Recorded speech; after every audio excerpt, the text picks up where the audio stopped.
I mean, to be honest, there are many lists on various websites. 5 Palestinian artists you need to hear. Top 10 Palestinian artists this year.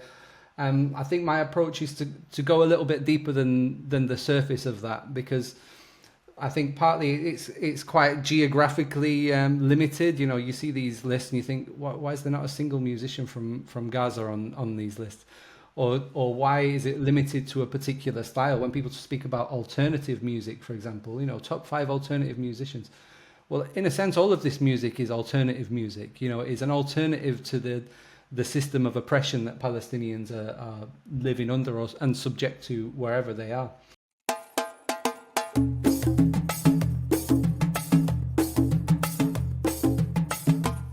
Welcome to This Is Not a Watermelon podcast. My name is Mikey Mhenna. Today on the series, we have Louis Brehony, who is the author of a new book that came out this year, Palestinian Music in Exile, Voices of Resistance. It's out on AUC Press.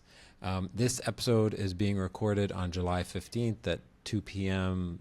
Palestine time, and it is an honor to welcome you, Louis, to the series. Thanks for the invitation. So this episode is unlike some of the other episodes on the series insofar as we're talking about music. Usually all of our conversations about music are on our quarter tone series, but it's apropos, obviously, because of the nature of your interests. So maybe let's start there. You're a musician. How did you find your way into exploring the music of resistance that represents the sort of the culture and the struggle for peace and justice in Palestine? To be honest, I think it was a bit of a double-edged entry. So I was involved in music. I've always, been a musician for from as young as I can remember, and then as a teenager, I got into politics essentially, and put the two things together. Particularly around the time of the Iraq War. And then reading and learning about what was going on in Palestine, in the kind of protest situation and the things that were going on here in Britain, just led me to hear of and hear musicians from Palestine. And I think probably having an Irish background and, having a kind of a natural kind of tendency towards music that was political or that was rebellious, I think probably was the catalyst. And then I think it was during about 2004, I heard Palestinian musician Reem, who was based in London, do a concert and a workshop as part of something that was called the European Social Forum. And that was kind of my hook, essentially. And I basically got hold of everything I could about Palestinian music and just became an avid fan, essentially, first of all, before it became, I guess, an academic or a serious research interest. Yeah. Does resistance music, does it feel like a genre to you? And is that genre transcontinental and sort of, does it cross time and place in the way that one might expect? I mean, it resonates with you because I would assume because of a lot of the struggles for social justice in Ireland too. But does it feel like one genre? It feels like a genre that is often delinked from a genre, if that makes sense. It's a genre in terms of the content and the subject and possibly even the audiences and the people that appreciate it. And there are certain crossovers, so there are, for example, examples of Palestinian music or Lebanese music or music from the Arab world that is from a certain period that you can tell there's an influence from Latin America, for example, like the political songs of Cuba or Chile at a certain period. So in that sense, there is a kind of a genre attached to it sometimes. But then I think Palestinian music, and it's difficult to talk of a Palestinian musical scene because there are so many things attached to it. And what kind of brings it together are the stories and the narratives that go with it. And in fact, there are more, I would say, similarities in the narratives between Palestinian and Irish music than there are stylistic similarities often between Palestinian musicians. For example, we have many stories in Ireland that are attached to the music that are about occupation, that are about the land, that are about the kind of the shab, the people. And I'd say there's a kind of a thematic link which is similar to the kind of radical tradition of Palestinian music, which, you know, maybe and often is totally different in a kind of a stylistic musical way.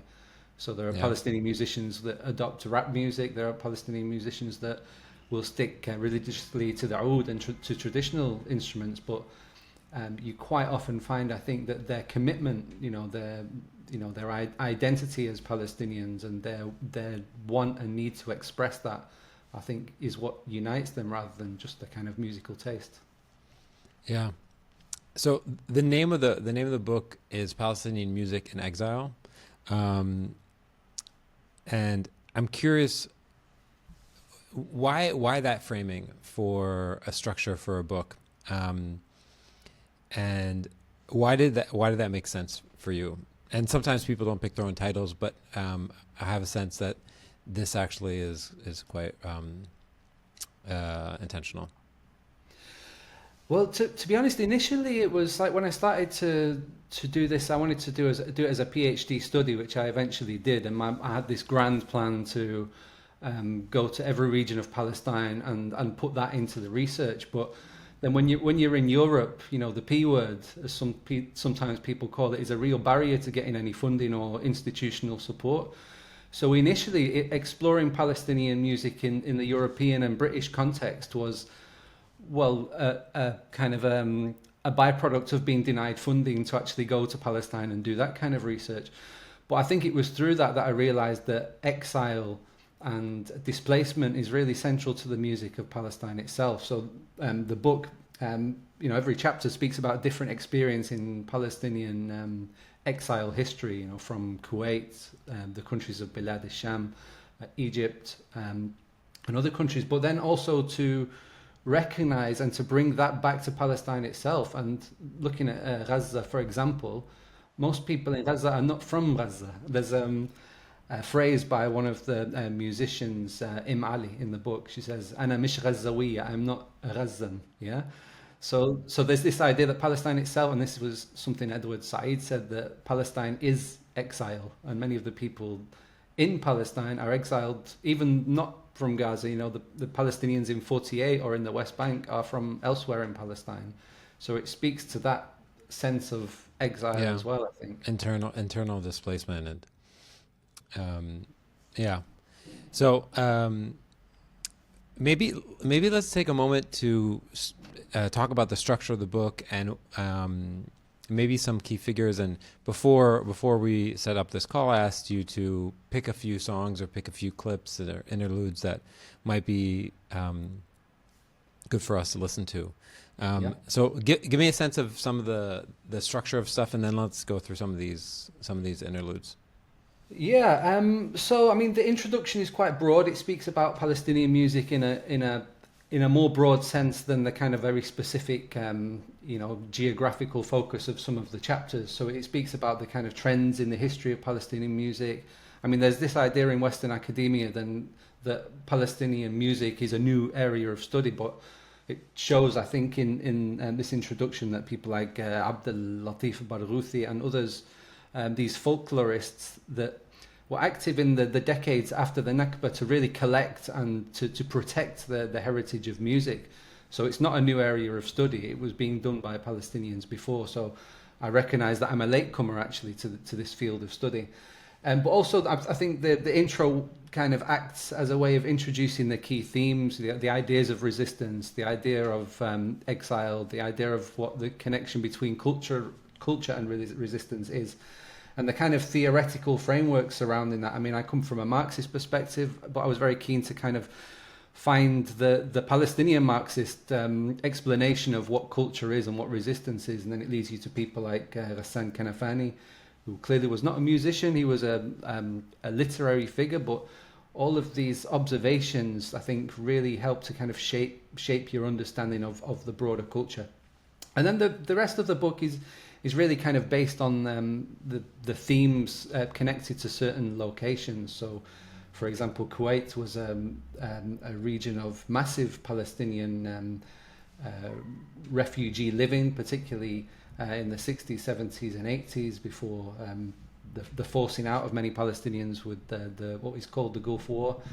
So that chapter speaks about Reem Kelani and her upbringing as a young Palestinian in that context, and the different things that she was exposed to musically in that context, whether it was Fairuz, whether it was that her father was quite well travelled, so he'd bring back records of US jazz and stage music.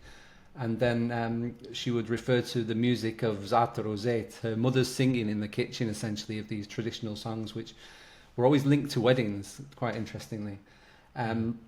Following that, there's a chapter about Bilad al-Sham, which links and compares the experience of Palestinians in refugee camps in Lebanon and Jordan and in Damascus, and the different kind of well, I call it lahajat, or the accents that they developed in those places of exile through music.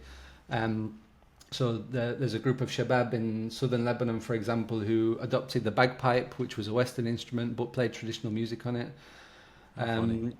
Yeah, and Ahmed Al-Khatib, who's a famous Palestinian oud player, was really brought up in the tarab tradition, but the Iraqi tarab tradition, even though he lived in Jordan. And the Palestinian musician based in Syria is Tariq Salhiya, a classical guitarist. So even in this kind of triangular location of displacement, there were all these kind of genres that made their way into the Palestinian kind of palette, I think.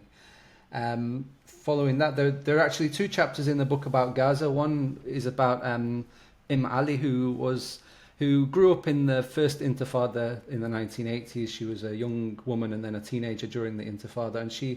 And she is not a known musician. She never really had the drive to sing outside of the house, but it's a way for her, she described it as a bridge for her involvement in the Intifada. Her older brothers went out and protested and got involved in the street protests. And for her, getting these cassette tapes and learning the history through the music and all of this was part of her upbringing. And later on we hear about Gaza in a different context, in the context of the early 2000s and a new generation of musicians. There are three musicians in that chapter: Reem Anbar, oud player, Rowan Al-Kasha, vocalist, and Saeed Surur, who's a multi-instrumentalist and a member of soul band. So that speaks about their kind of experiences of different genres, really, that were linked. So they were all really interested in tarab and the older traditions. They were all exposed to protest music and involved in protest music during the Intifada. And also Saeed in particular was led to more kind of pop versions of that. So it's interesting kind of exploring the tastes of this younger generation. And there are later chapters which deal with this younger generation. So Faris Anbar, also a member of soul band, but rather than exploring in detail his upbringing in Gaza, I thought it would be interesting to look at where he was at the time, which was in Istanbul, and the kind of relationships that he made to other musicians in that context. And he really described, there's a theme around each different chapter as well, not just a kind of a geographic theme, but a way of understanding it. And he really described the concept of comradeship, of how having a band can really kind of bring you to support and rely on each other in terms of social solidarities, as well as contributing together to building a musical sociality. So that's in a nutshell. I've probably skipped over a couple of the chapters, but that's the kind of meat and veg of the book. Amazing. Okay, let's start with the first clip. Let me pull it up, and then you can introduce it. So for those listening, tell us why you chose Sirab. So this is by a Palestinian musician called George Kirmiz. And Kirmiz was a bit of a musical and a general mystery to many Palestinians of a certain generation. So his music just seemed to appear on these cassette tapes in the 1980s in the camps and the universities and different places of Palestinian living and displacement. His music was explicitly revolutionary and supportive of armed struggle and used some of the most radical poetry. But musically, it was quite interesting. Some of the Palestinians that I spoke to thought that he was Lebanese because he, like Ziyad Rahbani, he used the piano, he used the guitar. So he framed this kind of political song in this way.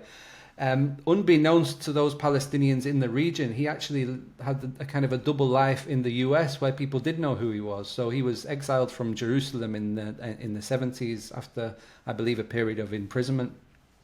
And these cassettes that ended up in the Arab world were recorded actually in Michigan. And he had a touring band, and they would go and play at events in the US. So even though there is still debate about George Kirmiz, people, what happened to him? Why did he disappear? After a period, he stopped. These cassettes stopped coming out, and there was all kinds of rumors about what had happened to him. But he was in the US, out in the open, touring and performing. The particular song I've chosen is based on the poetry of a communist Palestinian poet, Tawfiq Zayed. And the lyrics, I think, are quite brutal in a sense. Imprison, blow up and kill all my loved ones, burn my house, burn my crops, burn the books. But it is impossible to quench the thirst of the thirsty. And then the hook is patience, their fangs will not triumph over my child's smile. So I thought this was kind of really apt in the current moment of the kind of horror that we see, but arriving at a kind of an optimistic conclusion. And this, I think, is really present in the songs of George Kirmiz from this period. Beautiful, so powerful. Okay, let's play a little bit of this.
وانسف واقتل كل الأحباب واحرق بيتي احرق زرعي واحرق كل كتاب فمحال أن يروي ظمأ العطشان غدير سراب غدير سراب غدير سراب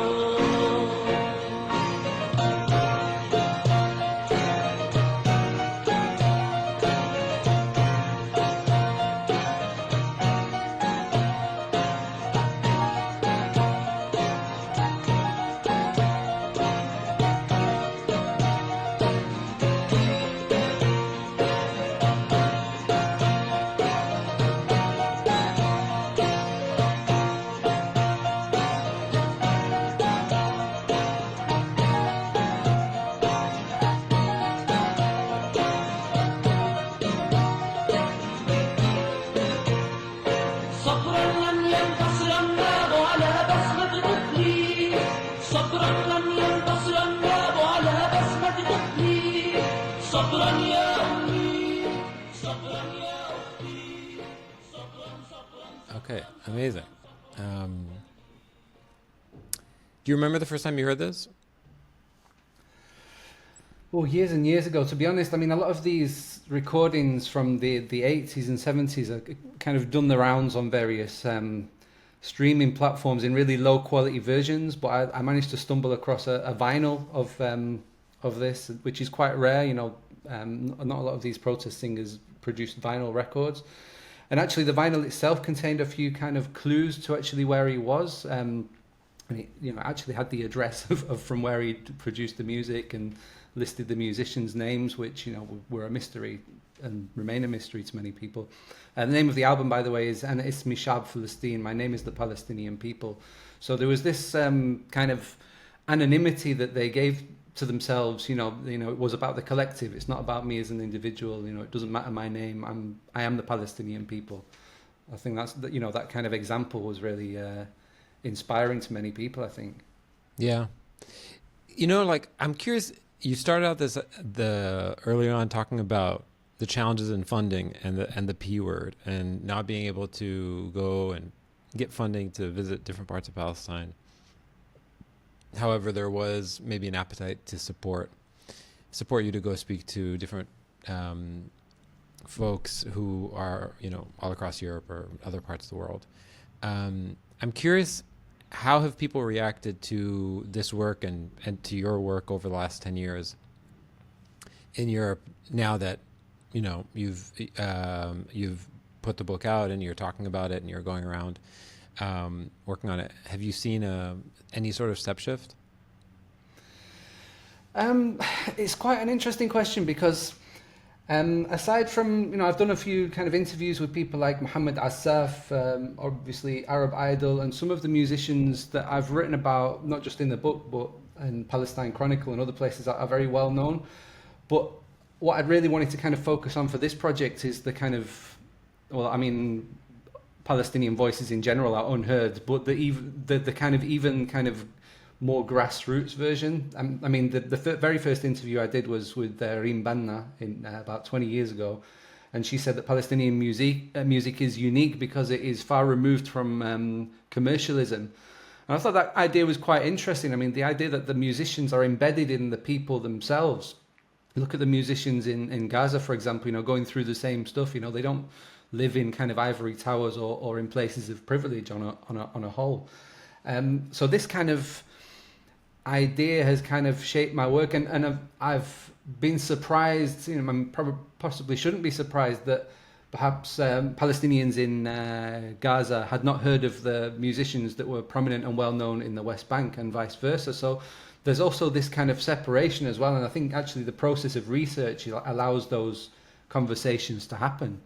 And I've been very keen to take opportunities like this to actually spread this. I say in the book that my aim is, firstly out of solidarity to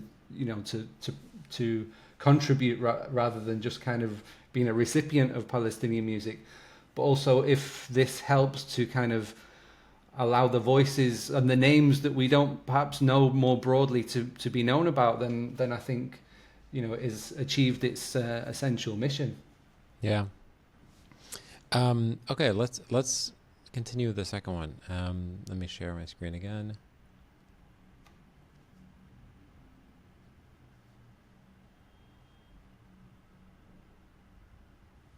Okay, tell us a little bit about this before I start playing it. So this is the Fairuz, Zaharat al-Madain. Obviously, many people will know this. I think what was quite interesting is, well, firstly, the story which brings this this song into the kind of research was Reem Kelani. She was maybe a 4-year-old student at Dar al-Hanan in Kuwait, a school. And she publicly, in 1967, in a school concert, in front of all the parents, teachers, students, sang this song, Zaharat al-Madain, Flower of the Cities, all about Jerusalem. And she describes how, as soon as she started singing, the audience began to cry. And she remembers thinking, well, are they crying because they don't like my singing? And then, obviously, later on learned the context of it, the defeat of the Arab armies in June 1967, and what the music meant on a kind of an emotional and a political level. And I think it's quite interesting. The position of Fairuz in the Palestinian cultural world, I think, is really important. And at a certain point, let's not tempt fate, but at a certain point, people are going to write a lot about Fairuz. And I think when people do write about her, they quite often elide her importance to the Palestinian question. Just to kind of illustrate, so in 1966, she released this album, Fairuz and the Rahbani Brothers, Andalusiyat, which is all traditional muwashshahat or traditionalized muwashshahat by the Rahbani Brothers, based on a kind of a nostalgic, romantic vision of Al-Andalus. Now, the war happened in 1967, the occupation of Jerusalem, the West Bank, obviously parts of Syria, Lebanon as well. And then suddenly the theme had changed. Suddenly she was singing about directly political themes. I mean, this would not be the case for all of her career, but I think it shows, well, partly the kind of radicalization that happened around about that time, you know, that people saw what was happening, and then out of the kind of the defeat in June 1967, the Palestinian liberation movement really rose up. And the song, obviously, you know, it speaks in optimistic colours about by our hands we will return peace to Jerusalem. You know, a recognition, I think, that the Palestinians were beginning to lead and to fight their own struggle. And someone as important as Mahmoud Darwish wrote and spoke about Fairuz and the Rahbani Brothers, said that he found in their music a song which makes the desert smaller, and a mastery of musical poetry to lead the Palestinians forward. So I think the impact that the Palestinians perhaps had on the Rahbanis and Fairuz was reciprocal. You know, that impact was felt by Palestinians, not just by Palestinian musicians, but Fairuz, you know, I think occupies a particularly special place, to the extent that some Palestinians report that when they heard her for the first time, they thought she was Palestinian. You know, why is she singing to our country? Well, she must have Palestinian roots. Obviously, yeah. She did not. Yeah, I think I would imagine that many people listening to this from a younger generation would be surprised by this. So I'm excited to be able to play a little bit of it. So let's play a little bit.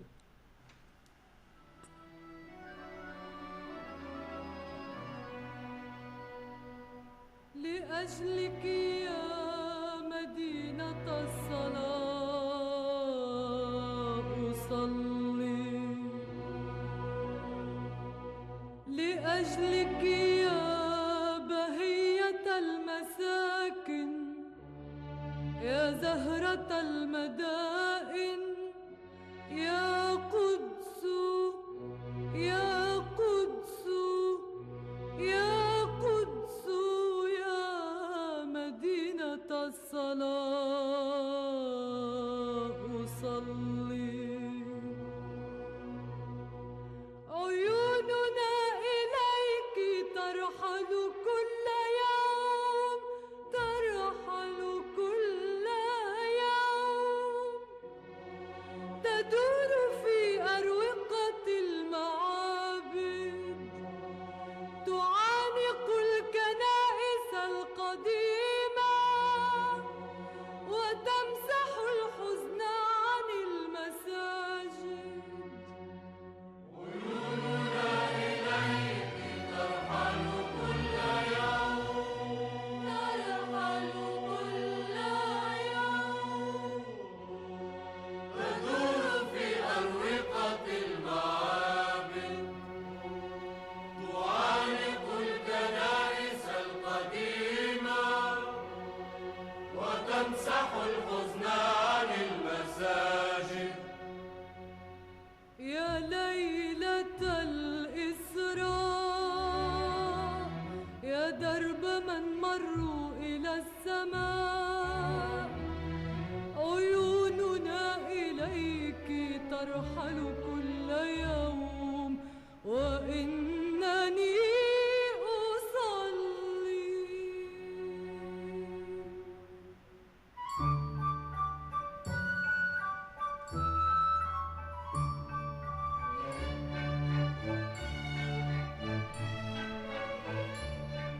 الطفل في المغارة وأمه مريم وجهان يبكيان.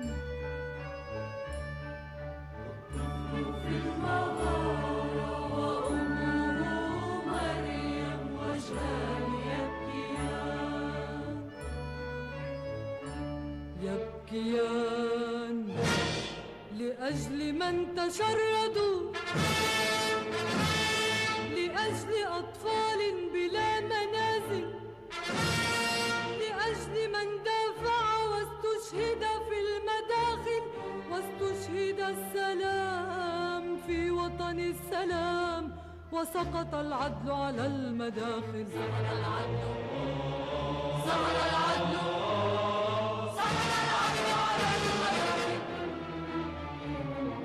حين هوت مدينة القدس تراجع الحب وفي قلوب الدنيا استوطنت الحرب حين هوت مدينة القدس تراجع الحب وفي قلوب الدنيا استوطنت الحرب الطفل في المغارة وأمه مريم وجهان يبكيان وإنني أصلي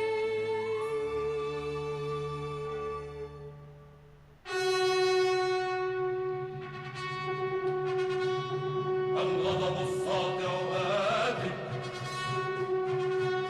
الغضب الساطع آت الغضب الساطع آت وأنا كل إيمان الغضب الساطع آت سأمر على الأحزان الغضب الساطع آت وأنا كل إيمان الغضب الساطع آت سأمر على الأحزان من كل طريق بجياد الرهبة من كل طريق بجياد الرهبة وكوجه الله الغالي. I wonder if Reem was not aware of the subject matter. 4-year-old Reem was unaware of the subject matter. No, I think she became aware, obviously, in the years to come. Yeah. It's so beautiful. Mm. Yeah, do you think, I mean, in the case of Fairuz, has her, how has this song or this composition aged over time, you think? I think it's interesting that it seems to have an afterlife. You know, there are a few Palestinian female singers, I would say, that have not sung this song, and that's true of the new generation that involves young vocalists in Gaza. I know Rahaf Shamali of Soul Band has sung it, Naibar Ruthi has sung it. So I think there is this kind of, I mean, of course, I think a lot of it comes from hearing Fairuz. It is still a tradition, or at least it was until recently, of listening to Fairuz in the morning.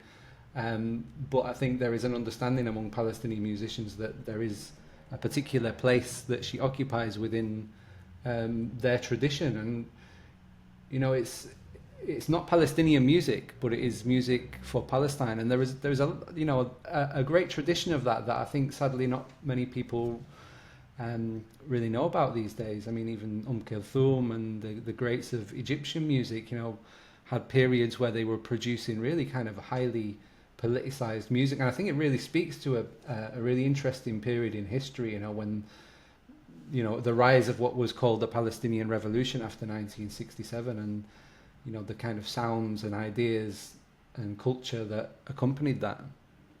Yeah. Okay, let's keep going, because we still have so many to get through, which I'm very excited about, but let's keep going. So how about you introduce this one while I cue it up. Zareef Yeah. Tool. So Zareef Tool, the tall, handsome one, is standard repertoire, I think, for young Palestinian musicians, and I think exists in a broader region. It's not limited to Palestine. I mean, many Palestinian folk songs are also find their variants and versions in wider Bilad al-Sham. And Zareef Tool itself has an ongoing existence, recorded recently by kind of electro outfits like 47 Soul. Interestingly, I think it's useful to think of these songs not as songs but as song forms. So Zareef Tool has a melody which the musicians know, but traditionally it would not have had kind of standard lyrics. It's become a thing more in recent years and decades that, oh, this is the chorus to Zareef al-Tool, ya Zareef al-Tool, what if that, and everybody sings the same chorus. But actually, and traditionally, at least over the post Nakba decades, poet singers would essentially extemporize or improvise their own lyrics based on the structure and the melody to it and the rhymes, which really kind of spoke to the period and the experience. So it was, for example, Abdul Latif al-Barghouthi, who I mentioned earlier, the great folklorist and researcher, he went around Palestinian villages and found thousands of lines and stanzas of Zareef al-Tool in different accents, dialects, historical periods. And which brings me to the performers of this recording. So the band is called Manfeyen, the Exiles, who were based in Borj al-Shamali, in a camp in southern Lebanon. And I learned about the band through the Nai player, Bahat Jum'a. Bahat is a really interesting figure because he grew up with many of the youths in the camp playing the bagpipes, you know, this instrument that was essentially brought by the Scottish legion of the British occupation of Palestine, and then in the early 20th century, and from there it kind of spread, and now you have Palestinian, Lebanese, Syrian, Jordanian bagpipe bands.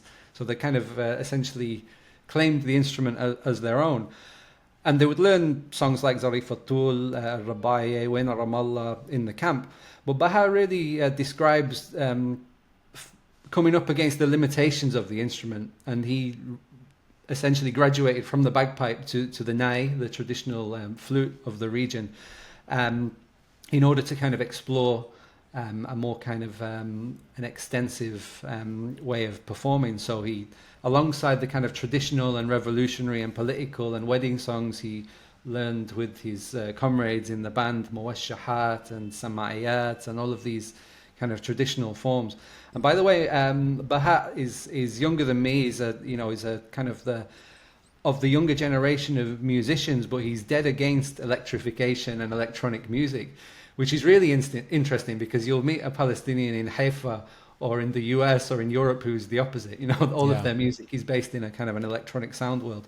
So, and what was interesting about this recording, by the way, we're lucky, myself and Afikra, to air this music for the first time. They've not released it for various reasons, you know, the situation in South Lebanon, and they recorded it actually 3 years ago. They've not released it, so we're hearing it for the first time, essentially. This version of Zareef al-Tool, I think, really speaks to that earlier tradition of the vocalist coming up with their own lyrics rather than taking something that is standard. So we'll hear in this recording lyrics that are not standard, are not the expected lyrics. The vocalist, by the way, is Muhammad Al-Asi. Amazing. I feel very, very privileged to be able to be doing this. So here we go.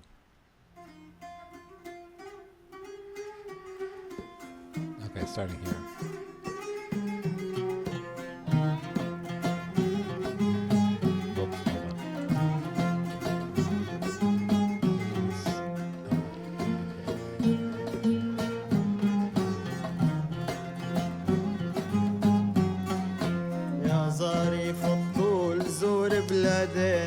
سلم على غوار وكل بلادنا يا ظريف الطول عيني ما حلك على دروب الجاهل عيني من دلك خايف يا محبوب تروح وتتملى وتعاشر الغير وتنساني. You see that it's from a certain time point as well.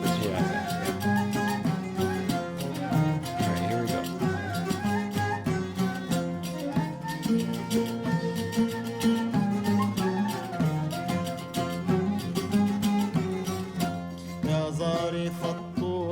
شط البحر ما منها بالموت ودروب الخطر يا ظريف الطول عشط البحر ما منها بالموت ودروب الخطر وسري فداي عضي القمر نسأل النجمات كيف أحبابنا.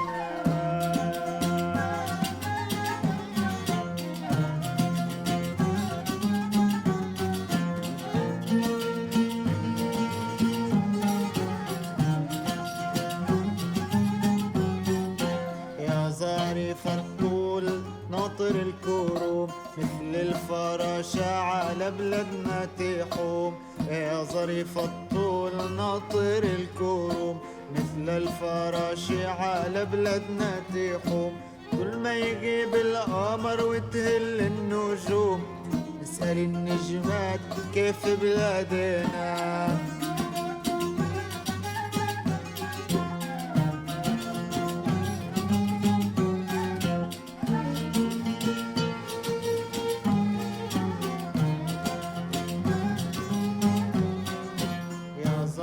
فالطول طولك هديلي وإن كنت رايح بطريقك هديلي يا ظريف الطول طولك هديلي وإن كنت رايح بطريقك هديلي هلا هلا يا بنت شو هديني وشو عملت تجافون أحبابنا.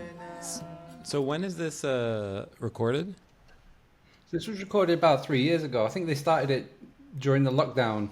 Yeah, it's amazing. I mean, it sounds like something they recorded maybe 30, 40 years ago. Yeah. It's really, really incredible. Okay, just for time, I want to keep on going as because we still have a bunch to get through as well. So I'm going to jump straight into the next one. Let me pull this up too. And as I pull it up, I'll ask you to sort of introduce it. I think this is the next one. Yeah. Okay. Yeah. So tell us a little bit about this and where it fits into the broader discourse. So Nzelna Al Shaware, we went down to the streets, was actually a pre-Intifada song, so written in the mid-80s by Walid Abdussalam. It was remembered by Ali, again, who grew up in Gaza during the Intifada, and this was one of the cassette tapes that she got hold of during the Intifada and learned to sing at home. You know, this was her real, way of being involved. Interestingly, the way she describes the cassettes as well, and this is in common with others who remember the period, that she said the cassettes were like diamonds. They were precious. Her brother wouldn't allow certain people to just grab hold of them. They had to be put on a kind of a top shelf, and it was as though they had this value. And cassette is nothing. It's this cheap, quite a vulnerable product. Journalist friend Ramzi Baroud said to me when the Israelis and the cops would come round, they would hide the cassettes of Masad Khalifa and Sabreen like they were drugs. So and this was from the same period in the Intifada. Yeah, they're more powerful than drugs. Well, yeah. Nzelna Al Shaware, the song re-emerged so a few years ago, May 2021, the Unity Intifada. So the youth took to the streets and there was this massive strike across Palestine. Among the scenes of this kind of these street mobilizations was big groups of musicians on the streets in Ramallah and Haifa, and they were from the younger generation joined by the older generation, and anybody who had an instrument basically turned up. And this song was among the songs that were sung. So it was recorded in the 80s and it was distributed on this cheap cassette, but it had still kind of made its way to the youth of this new generation. And of course the song itself is about going down to the streets, raising the banner of national liberation and socialism. Walid was a real leftist, and I spoke to Walid. He's a real kind of storyteller, and he describes he used to go and see Sheikh Imam in Egypt and formed a friendship, and he was younger than him and got advice on him about music, and you can tell the influence of Sheikh Imam in that music. But he describes going back over the borders, they couldn't take any cassettes with them because that was among the things that the Israeli border guards would be looking for, the cassette tapes. Amazing. All right, let's put a little bit.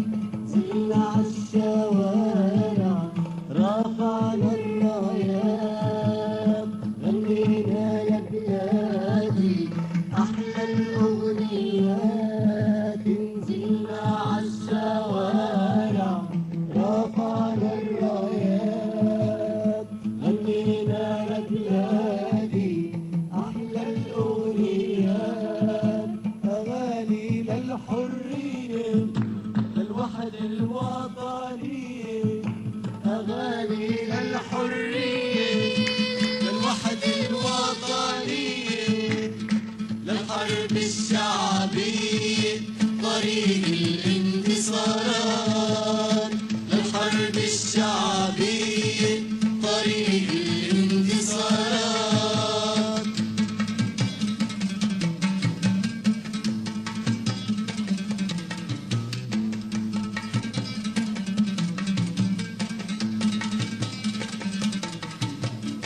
للأرض بنغني وبنكتب أشعار نرويها بدمانا وبنشعلها نار للأرض بنغني وبنكتب أشعار نرويها بدمانا وبنشعلها نار نتحدى المحتل كاوتشوك وحجار نتحدى المحتل كاوتشوك وحجار ويكتب التاريخ دروس.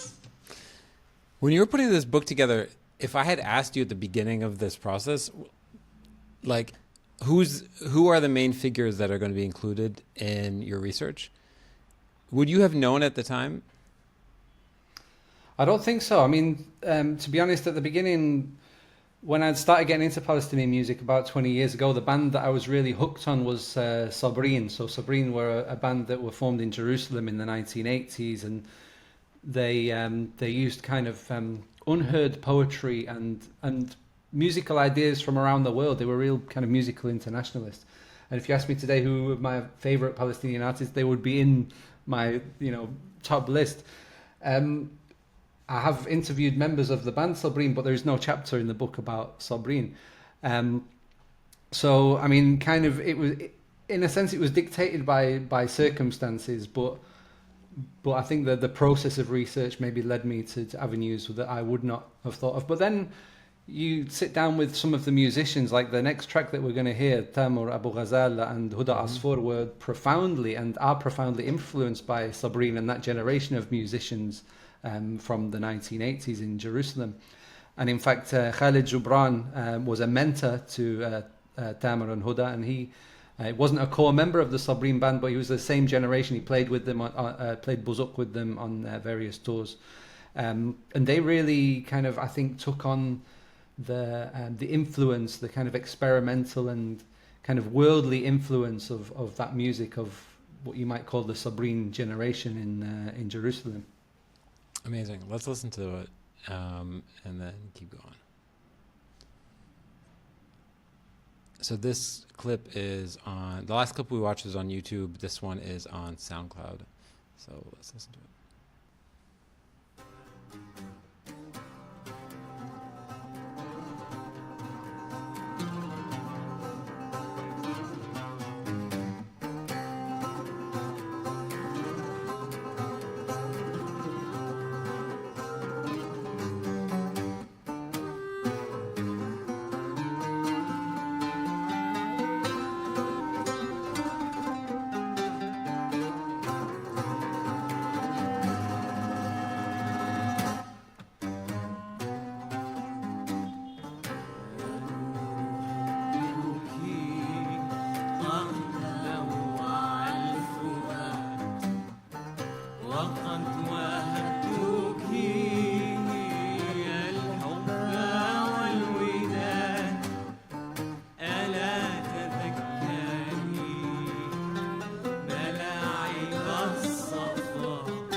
I'm going to stop it there, but if you could just take a second to introduce some of these musicians. Yeah, so to be honest, Tamer and Huda are, well-traveled now. I mean, this was many years ago, and they probably will not thank me for picking something from their deep history rather than something that they've produced more recently. But you listen to the music of Tamer Abu Ghazaleh, it's crazy in the best possible way. I mean, he lives in Egypt, and I think it really kind of speaks to the kind of the frenzied situation in the region, and the kind of the way that Palestinians are thrown into that region. So this recording, though, is from a project that they had together called Jehar, led by Khalid Gibran, this Sabreen generation musician. And this was during the early 2000s, and Khalid is a real kind of advocate of thinking outside of the box musically, and I think that really shows on the influence that he had on Huda and Tamer. He essentially left the Ma'had, the conservatoire in the West Bank, because he was against the importation of European methods of musical pedagogy, and he wanted, to search for a new experience. And these guys, Tamer and Huda, really embraced this. But also, I think the song and the arrangement is interesting. I mean, it's another song sung by Fairuz in the 1970s. It's in Reem, the musical, Ya Loure Uhibbuki. And the way that she sings it with a male chorus, it's kind of this innocuous, kind of soppy, kind of soft love song. But in the era of the second Intifada, I mean, Huda said that their music sounded like bombs. So when you hear this, this energy, this youthful energy, and they were, they were forced to go and learn in Egypt. They were not able to stay in Palestine during that period. And just thinking about the lyrics in that context, do you recall our wonderful nights together and the pledge we made to be true to each other?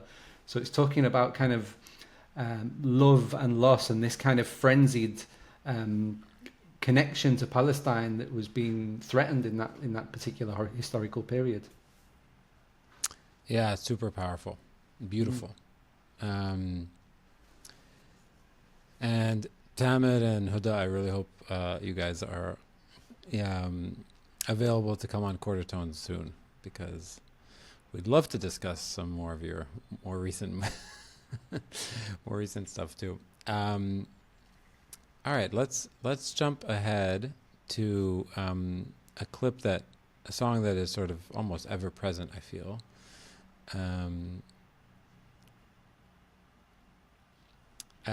Introduce this and where you feel like this fits into not only your research but also music of resistance.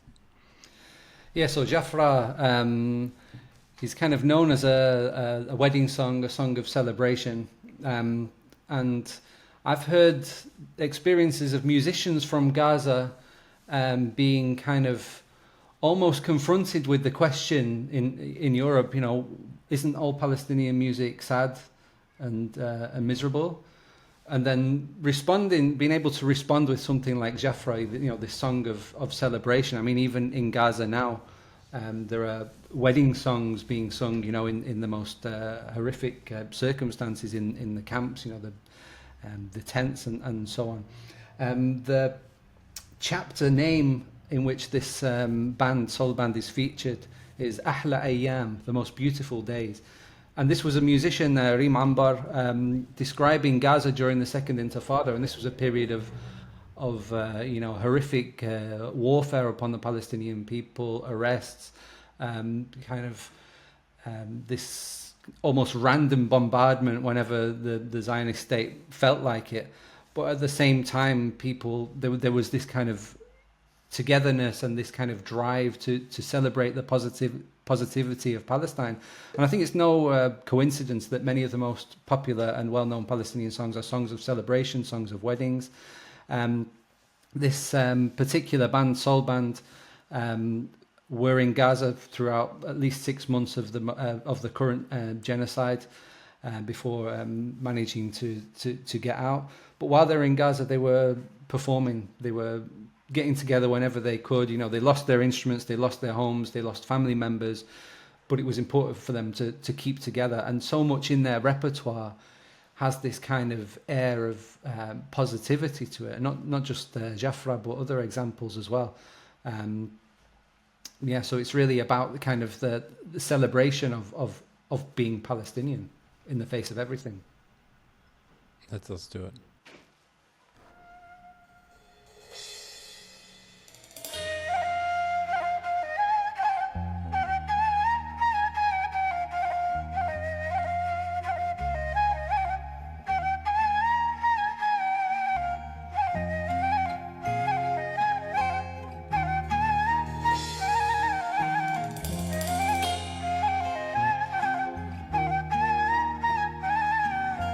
جفرة وهي الرابع طير الحب الشادي يغني للسما الزرقاء فلسطين يا بلادي جفرة وهي الرابع طير الحب الشادي يغني للسما الزرقاء فلسطين يا بلادي جفرة وهي الربيع عالبير نشالي ومحزامي بالكامر فوق الكمر الشالي والله وإن غاب القمر لجيكم بحالي وانزل على داركم مثل الحرامية جفرة وهي الرابع طير الحب الشادي يغني للسما الزرقاء فلسطين يا بلادي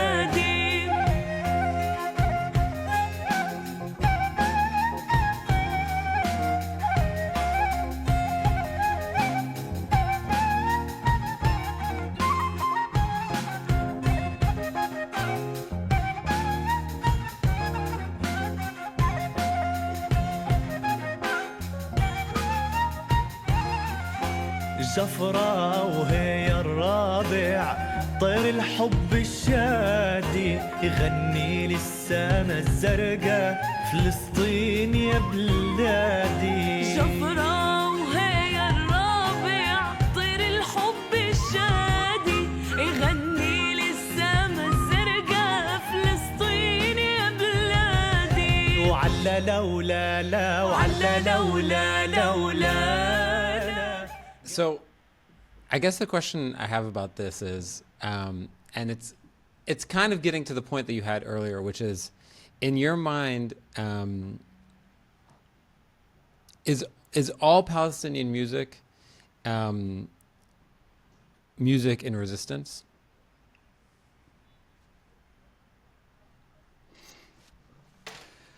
I think you would have to ask the musicians. I mean, it's not. I don't see my role as somebody from the West as kind of being the arbiter of that question in a sense. For sure. But then again, music and politics, I think, are intimately entwined. You know, whether we're talking perhaps about an instrumental piece of music, to perform, or even in the in a different context. So, for example. In the band that I play in, we often perform pieces of music by Rohi Al-Khammash. He was a Palestinian oud player from the pre-Nakba generation. Now, Rohi was not known for his politics. You know, he was probably not a revolutionary. Probably before the Nakba, he played for the kings and princes of the region. But to perform his music in the current context, I would say, is a political act, because it speaks to that history of Palestinian music embedded in the region. You know, even though Rohi himself may have been at a certain distance from, let's say, the revolutionary struggle to liberate Palestine, I would say that actually the act of promoting and excavating that music, you know, in the current context where everything is against, you know, the Palestinian narrative, I think is really powerful. So without wishing to give you a yes or no and you know, avoid a yes or no answer, I think politics is kind of entwined with everything that happens, even just the expression of an instrument in that context. Yeah. Okay, we got 3 more. I'm going to jump to them quickly. let's jump into this. Do you want to introduce this now? Motini. So this is probably speaking to what I've just been saying about instrumental music, actually. So this is an instrumental version of Motini, which is essentially I would describe it as the alternative Palestinian national anthem. It was written as a song of resistance in the 1930s against the British occupation, based on the poetry of Ibrahim Touqan. Actually, the composer, Mohammed Fleifad, was Lebanese. It was a song against the British occupation, which became a song of Palestinian resistance after the British occupation and with the Zionist occupation and with the Palestinian National Liberation Movement. There are many versions of this, and it's sung everywhere that there are Palestinians. A couple of reasons that I wanted to kind of highlight this particular version. Well, firstly, because the song in itself is, I would say, a threat to the Palestinian Authority and the kind of officialized version of what Palestine and where Palestine is. So the PA has its own anthem, but I would say Motini is much more loved at a kind of a grassroots level. And secondly, because this instrumental version is by Reem Anbar, oud player from the same generation of soul band. In fact, she was an original member of soul band before kind of carving her own path.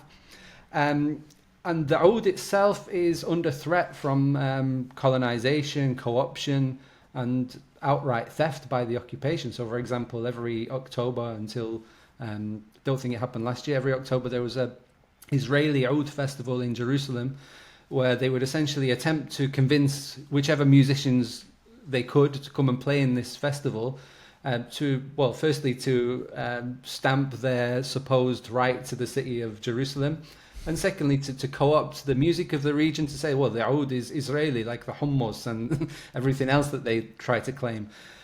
In that context, I think Palestinians like Reem, who play the oud, like Ahmed Al-Khatib, and many other Palestinian oud players, I think really speak back to that attempt to erase and to co-opt the instruments of the region as Israeli. Yeah, let's listen to it.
Do you know, for this song,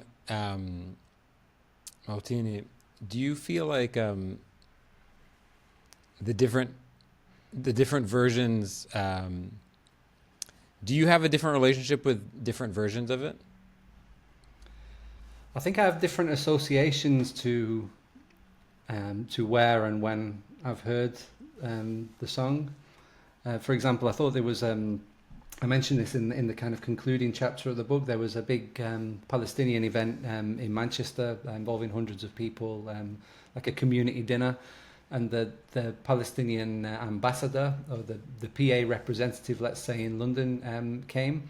And there was a moment when everybody stood up for Fidai, which is the official anthem of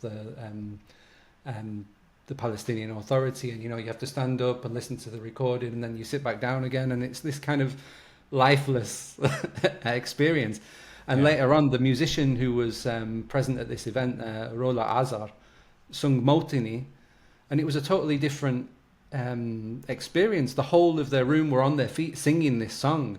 So it's almost like, it was kind of showing how there is this grassroots connection which is totally disconnected to the officialized version of this restricted version of Palestine, which is the two-state solution and Mahmoud Abbas and collaboration with Israel and this kind of really cleansed version of what Palestinian culture is. So, I mean, that's the memory of this song that really sticks in my head and what I think it represents. So interesting. Yeah. Okay, let's listen to the last two. Tell us a little bit about this. So speaking to us, a very similar theme actually, Doleh, Basil Zayed is the composer and the singer, and he also plays the oud, the piano, the buzuk, plays a million instruments. He's a very talented family. He composed this song and performed it in 2012 in Ramallah, a New Year's concert. And immediately when he started singing it, the Palestinian Authority police stormed the stage, essentially stopped the concert and threatened to arrest all of the band members. In the aftermath, a Palestinian artist, Hafiz Omar, made a poster of Basil's face with his mouth covered with the slogan, "Don't press mute." Well, what was so threatening about this song? It was just a song, by a Palestinian musician in a Palestinian stage in Ramallah. Essentially, the song is a satirical critique, I would say, of the project of the PA, which is, statehood recognition, no matter what, even if it's on this tiny crumb of Palestine that has not been yet colonized. And I think it really, the reaction to that song really speaks to the kind of the threat that it represents. Music, I think in its best form is a threat to the system and those who represent it. And I think Basil's song is really a critique of this idea, and it's very prominent in Europe at the moment. We have a new government that's come to power in Britain, a Labour government, and they've been supporting the genocidal onslaught for months, and now they're saying, we will recognise a Palestinian state at the end of a peace process and whatever. So it becomes this idea of state recognition is like, we'll do this to say that we are on the side of the Palestinian people while we are supporting the opposite. We're supporting the genocide. So I think it's really interesting that this idea has this kind of grassroots critique, and this song is a really great example of that. Amazing.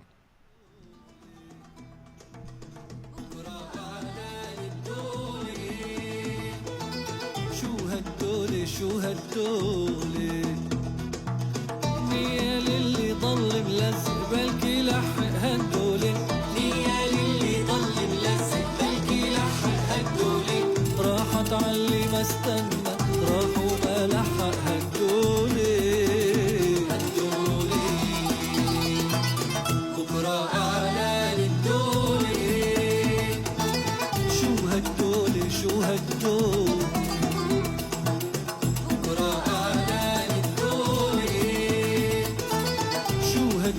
شو هالدولة راحت علي هجو مش صابر يستنى وعلي باع البيت ومفتاحه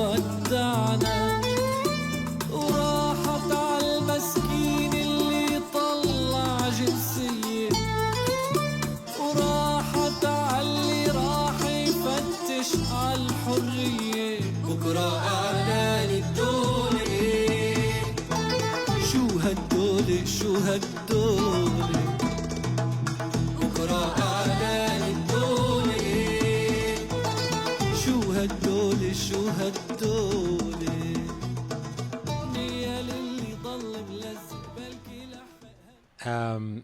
All right, for the last one, before we wrap up, why don't you introduce this, and then I'll play a little bit too.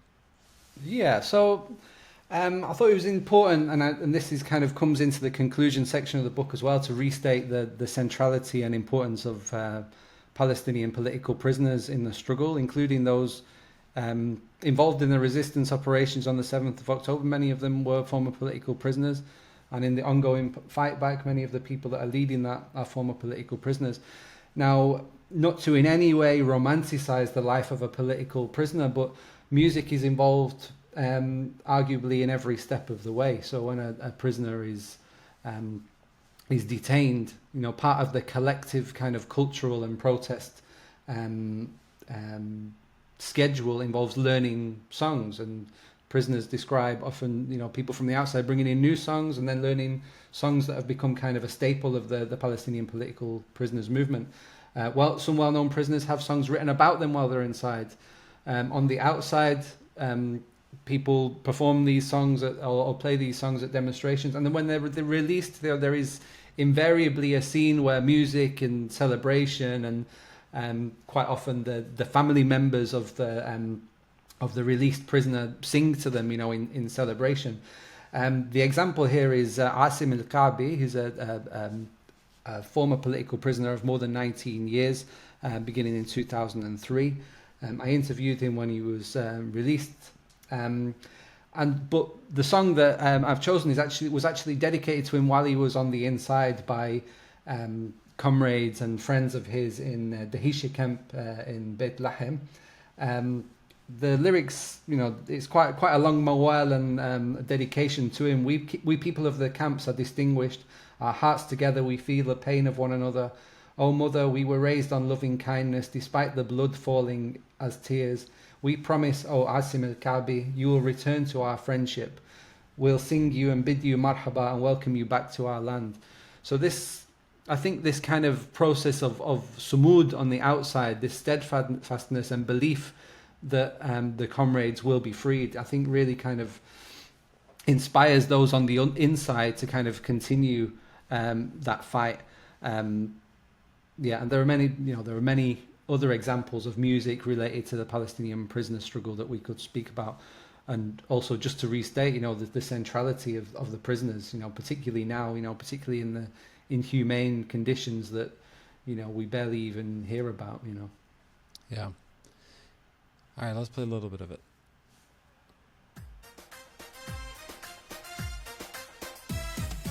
يا رايات الشعبية خلوها بالعلالي عاصم الكعبي ردت بدو عيون الغوالي يا رايات الشعبية خلوها بالعلالي عاصم الكعبي ردت بدو عيون الغوالي أنا من بلاطة والمخيم عراسي ورجال الكعبي أهلي وعيسى ودوناسي نكتب عزفوح الرواسي فلسطيني وراسي عالي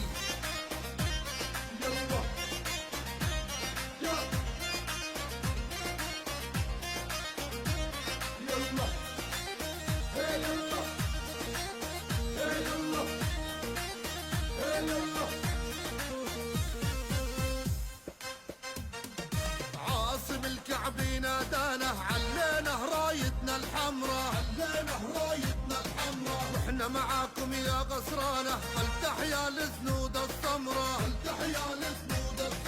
عاصم الكعبي نادانه علينا رايتنا الحمراء واحنا معاكم يا غسرانه فلتحيا الزنود السمراء يا الهاطة فيك رجال والعز بكتابه يما الدهر لو مال نصبر على مصابه يا عاصم الكعبي عقلوبنا غالي يا رايات الشعبية خلوها بالعلالي عاصم الكعبي ردت وعيون الخوالي أنا من بلاطة والمخيم عراسي ورجال الكعبي أهلي وعيسى ودوناسي الرواسي فلسطيني وراسي عالي.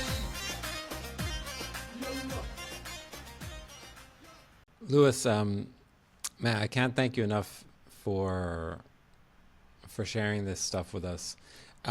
Somebody listening to this who's thinking, amazing, I want to fall down these rabbit holes. I want to listen to more of this. I want to find more of it. Aside from picking up your book and following some of these artists online, where do you think is a good place to actually listen to more of it and actually learn more about some of these artists and about this entire universe of musicians and music? Where to start? I mean, good question. I mean, to be honest, there are many lists on various websites. 5 Palestinian artists you need to hear. You know, top 10 Palestinian artists this year. I think my approach is to go a little bit deeper than the surface of that, because I think partly it's quite geographically limited. You know, you see these lists and you think, why is there not a single musician from Gaza on these lists? Or why is it limited to a particular style? When people speak about alternative music, for example, you know, top 5 alternative musicians. Well, in a sense, all of this music is alternative music. You know, it's an alternative to the system of oppression that Palestinians are living under and subject to wherever they are. What I would say is that there is something in the Palestinian musical sound world for everybody. I mean, myself, when I write and listen to the music, I try in as much as possible to kind of distance that research from my own kind of personal taste and recognize the fact that it's so multifarious. But if you're into hip hop and rap, there are great Palestinian hip hop and rap artists out there that you can go and explore. If you're into traditional sounds, there are many Palestinian oud players, qanun players, vocalists, and all of this. You know, every form of music or genre of music imaginable has its Palestinian adherents. So I don't want to kind of big up any individual musicians at this point. I would say, you know, maybe read the research, not just the book, but there's articles also, not just by myself. And if you like the sound of any of the musicians that we've spoken about today or discussed or played music from, go and explore their back catalogues and see where that takes you. You know, it is a family tree, essentially. One musician will lead you to another. Okay, maybe we'll put up an article also on Daftar on our online magazine with some other directions for people to go as well. Louis, man, thanks so much. There's a really it was quite a journey. People can find the book everywhere you find books: Palestinian Music in Exile, Voices of Resistance. Louis, thanks so much. Oh, thank you, and thank you for persevering to squeeze it all in. I know I gave you a lot of material to work with. No, it's a privilege and a pleasure. Thanks so much. Thank you. Ya'tik al-afiyah.